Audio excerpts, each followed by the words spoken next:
Go! Ate, ano pinapakinggan mo? I'm listening to Chinatown by Binondo. Chinatown by Binondo? Ano meron dito? Ang lugar na ito ay puno ng masasarap na pagkain. Ngunit hindi lang masasarap ng pagkain na meron dito.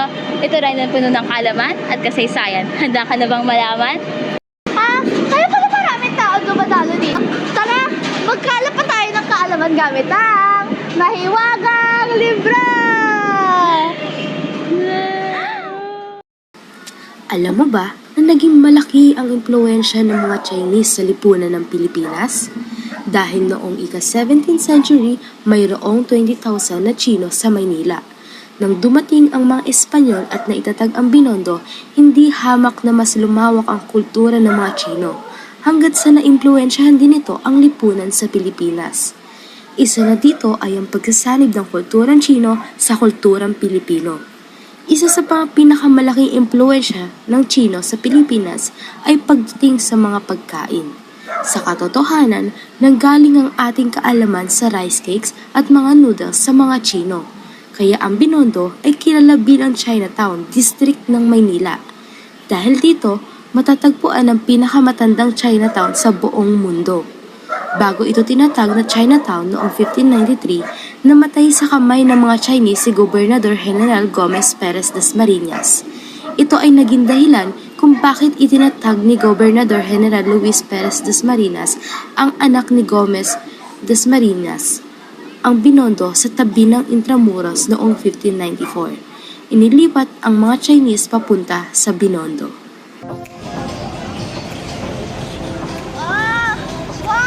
Ngayon ang dami ko na natutunan dahil sa mahiwagang libro na ito. Siguro pati kayo, marami natutunan dito.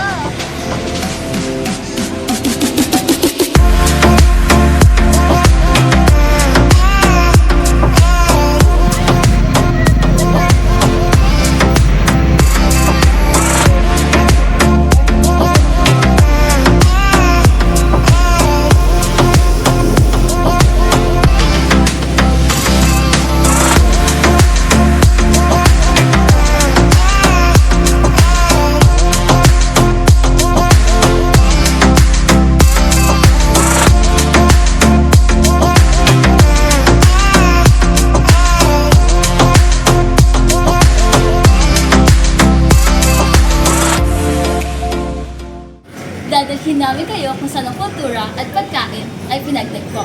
Ready na ba kayo sa ultimate food trip? Dadalhin namin kayo sa Chinatown, kung saan bawat kagat may panibagong kwento. Hey, did you know? In Chinese, we say woman soba to say let's go. Can you say woman soba? Woman soba. Woman soba! Let's go! Alam mo ba, isa ito sa pinaka-unique na lugar na maaari ninyong puntahan dahil sikat dito ang tinatawag na Chinoy cooking. Ito ay paraan ng pagluluto kung saan pinaghalo ang Pilipino at Chino. Kadalasan, ang mga Pilipino ay pinapalitan nila ang kasangkapan ng mga pagkain Chino upang magfit ito sa kanilang panlasa. Dito rin ang galing ang mga ilan sa sikat na ang ilan sa mga sikat na pagkain Pinoy tulad ng pansit bihon at pansit canton. Wow! Dapat pala natin silang pasalamatan dahil kung hindi dahil sa kanila, walang tayong Shanghai na pag-aagawan sa handaan. Tama! Umpisahan natin sa Dongbei Dumplings, kung saan sariwa ang pagluluto nito at pinuno ng baboy, sibuyas at kutsay. Pinakuluan nito almost to perfection. Masasarapan ka talaga kapag may kasamang garlic vinegar soy sauce at pati din ang chili sauce. Talagang ramdam mo yung high quality ingredients at authenticity nito. Tumpak ka dyan! Ang kasaysayan nito ay nagmula sa isang pamilya galing Northeast China sa pag-asang makapagtikim ng pamilyar na lasa.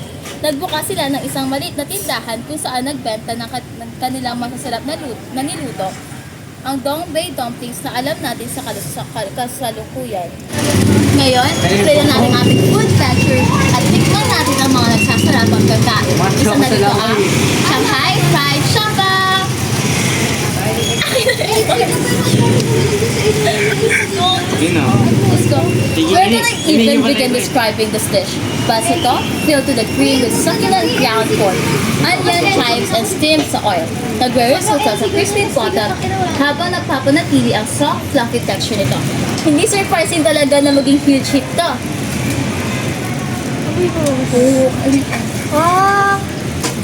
May sasabihin ka based sa pag-describe. Based sa pag-describe mo, mukhang kakaiba talaga yung siopaw na to.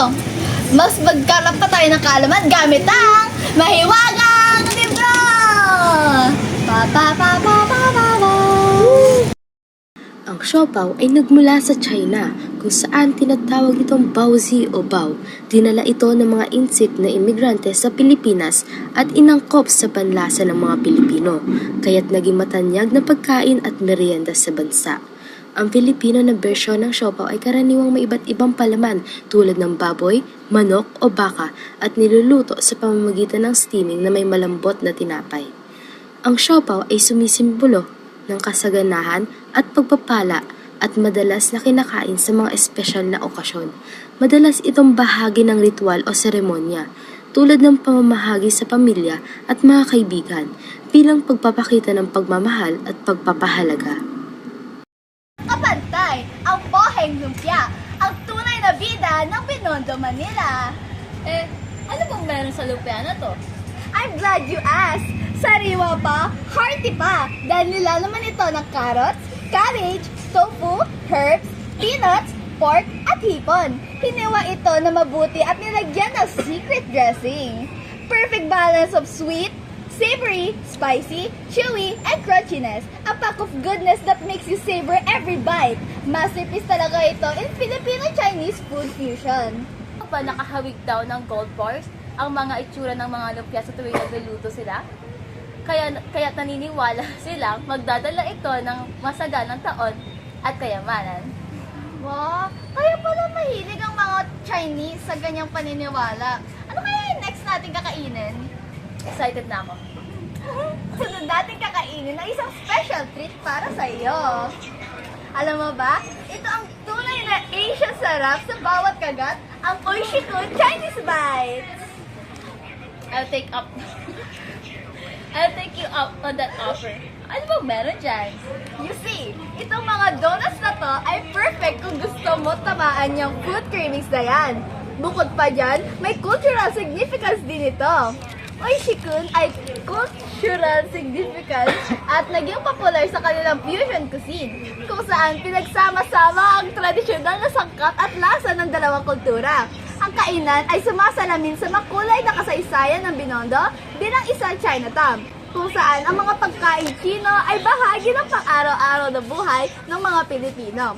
Sa paglipas ng panahon, ay mahalaga ang Oishiken sa pagpapalaganap ng pagkain at kultura sa Binondo na nagpapatunay sa patuloy na paglunan ng pagkain sa lugar. May pagkain sa Binondo. Kaya pala ito binabalik-balikan ng mga tao eh. Mga, yung pwede talaga partner, wala tayong tiga sa mga pagkain na to. So, 100% recommend. isa rin talaga, Dara. Up until now, kain tayo ng kain. Why not add it word? Ibig kong sabihin, why not inom tayo ng monkey sugarcane juice? Nakakapalamig naman yung pangalan na to. Ano kayang meron sa palamig na to? Tanangin natin ang mahiwagang libro! Ang Wongkei sugarcane juice ay may contribution sa share of culture ng mga Chino at Pilipino. Para sa mga Chino, ang juice ay nagsisimbolo ng yaman, pangtanggal at magandang buhay. Sa kultura ng Pilipino, kasama ito sa traditional food and drink na nanggaling sa Binondo. Masikat ito sa kahit anong occasion dahil sa sariwa at nakakapreskong lasa nito. Hindi lang ito palamig, isa itong simbolo ng pagbubuklod ng mga Chino at Pilipino, making it a part of national culinary identity sa bansa. At may nabasa ako patungkol dyan na ang tuboy isang simbolo ng kasaganaan at magandang kapalaran. Kaya ang katas nito ay tinuturing bilang isang inumin na nagdadala ng kaligayahan at kasiyahan. こんなこといいなできたらいいなあんな夢こんな夢いっぱいあるけど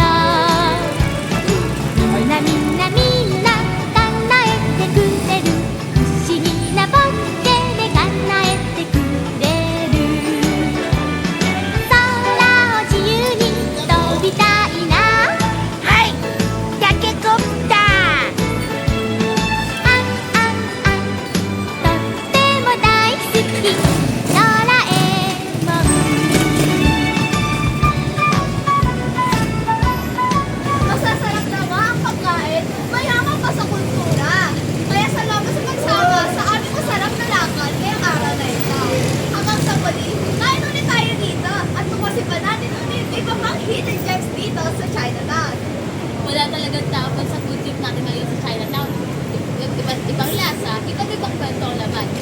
Busog, masaya, at bagong kalaman. Muli, ako sa Saya sa front. At ako si Marian Piazado. Ang inyong Okay lang.